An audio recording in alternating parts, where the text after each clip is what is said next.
Hi there, my name is Scott Arthur, and right now I'm the Transport and Environment Committee convener here in Edinburgh. And this is a short video about one of my favourite subjects, buses. So buses are incredibly important these days, I think, hopefully right across the world, I hope. And that's because as we're all struggling to hit our net zero targets, we're having to think about how we reduce non-essential car use and get people to travel more sustainably. And so in Edinburgh, a big part of that is trying to encourage people to walk and cycle more. But if we are to hit our modal shift targets, reduce car use by 30% by 2030, quite incredible actually, it's public transport's there to use to do the heavy lifting.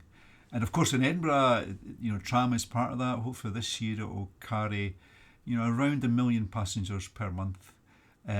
But without a doubt, in Edinburgh, it's buses that are there to do the heavy work. And of course, the other reason we're talking about buses more and more these days is because of what Andy Burnham's done in Manchester around franchising.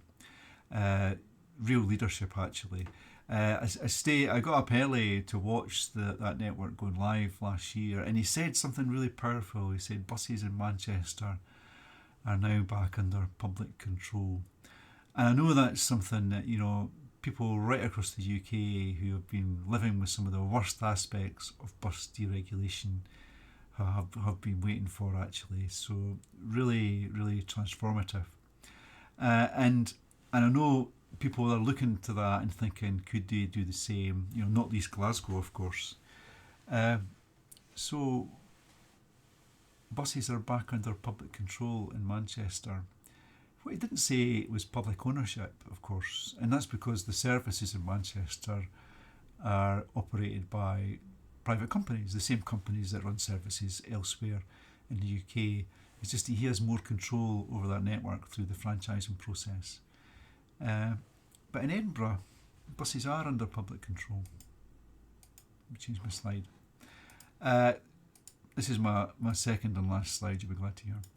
So there's some stats on the Lothian buses, the publicly owned bus company in Edinburgh.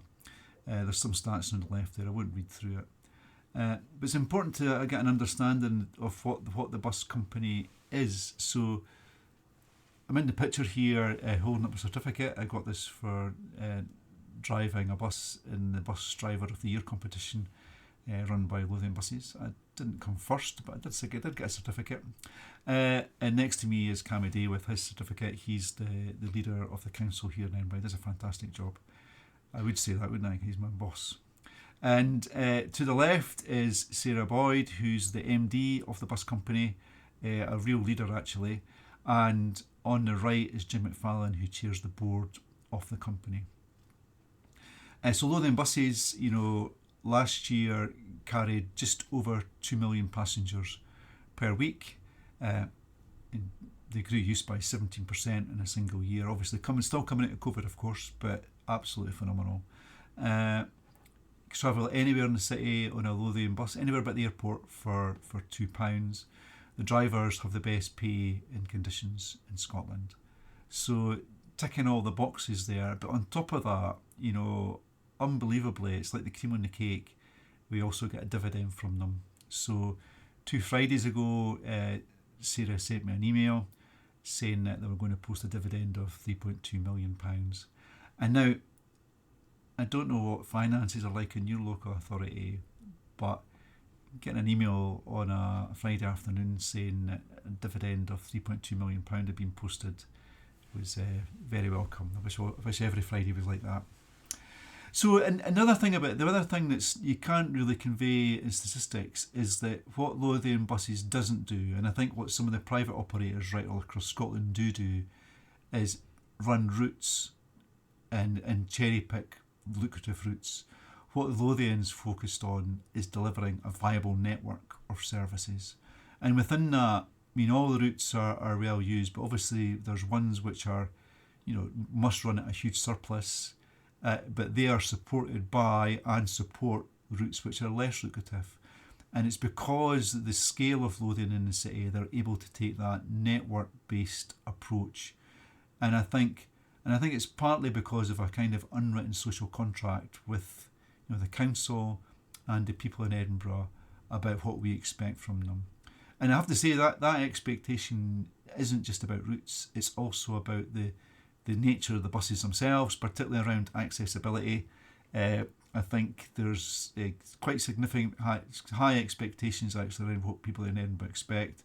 And there was issues a few years ago where the public didn't react to one of the new buses they brought into service because whilst it met the legal obligations, it didn't go quite as far as people in Edinburgh wanted. And I think that's something the company really did learn from, actually, I'm pleased to say.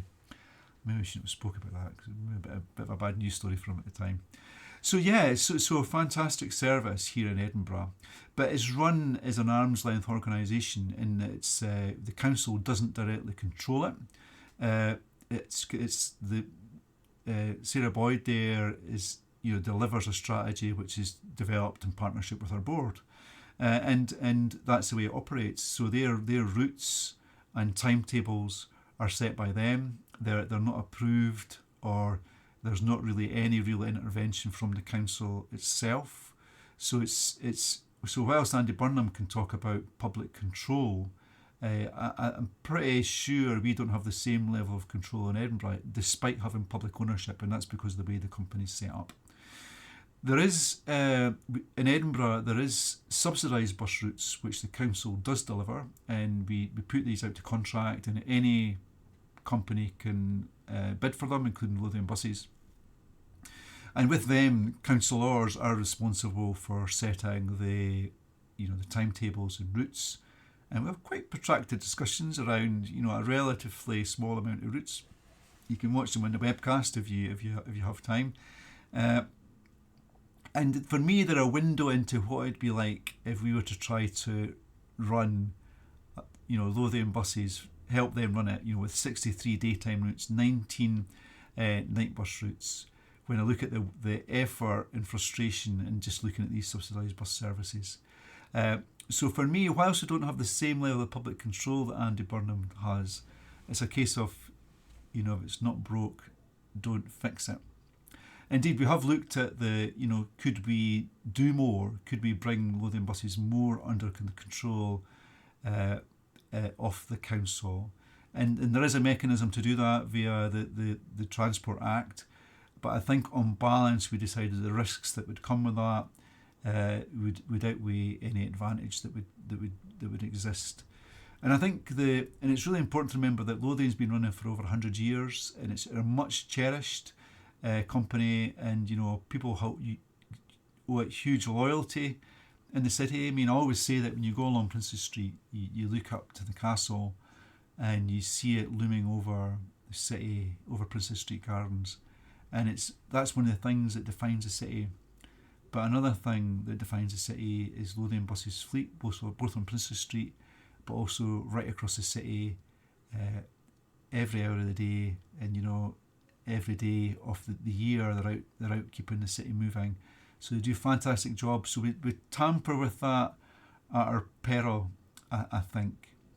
So if we didn't have Lothian buses, though, what would we do? I mean, I guess we'd be looking at franchising, seeing what Andy's doing in Manchester. It's transformative, but it doesn't come at zero cost. That's the challenge, of course, but it's really is transformative. But I do also like to think we would be thinking about starting up some kind of publicly owned company, which again would come at costs and significant risks. But I'm hugely proud that we have a bus company here in Edinburgh which is publicly owned, and its drivers have the best pay and conditions in Scotland. You trade union membership within the organisation, I think it's over 90%. Myself and Camade meet the trade union officers just as much as we meet the MD of the company. And the MD of the company and the trade unions have a fantastic relationship as well. It's a real partnership, actually. So whilst franchising would be tempting, I really do hope that if I was in that position, I would also be looking at public ownership and the wider benefits that would bring. But I guess it's all about the costs and the risks associated with these different approaches to different scales of organisations. But I certainly do feel that, right across the UK, a lot of people have been let down by some aspects of the deregulation of buses in the UK, and either public ownership or franchising are the way to fix that. And I really do hope that, I don't want to get too political, but I hope that this features big in the next Scottish parliamentary elections, the different parties' ambition around getting buses to work right. Because going back to where I started, if we're serious about climate change and if we're serious about hitting net zero, we have to invest in public transport in all its shapes and forms right across Scotland. So, trams, buses, trains, and even ferries. We have to invest in all this to get it right. And for Edinburgh, it's important as well. A congested city where congestion is holding back huge economic potential, and the only real way to solve that congestion problem is to invest in public transport, because there's no more room on the road for cars. Okay, I'm now 6 minutes over the 5 minutes allocated to me, and I wish I could say it's the first time I've overran in a talk I've given. I hope you enjoy the rest of your discussions, and please feel free to get in touch if you have any questions. Bye for now.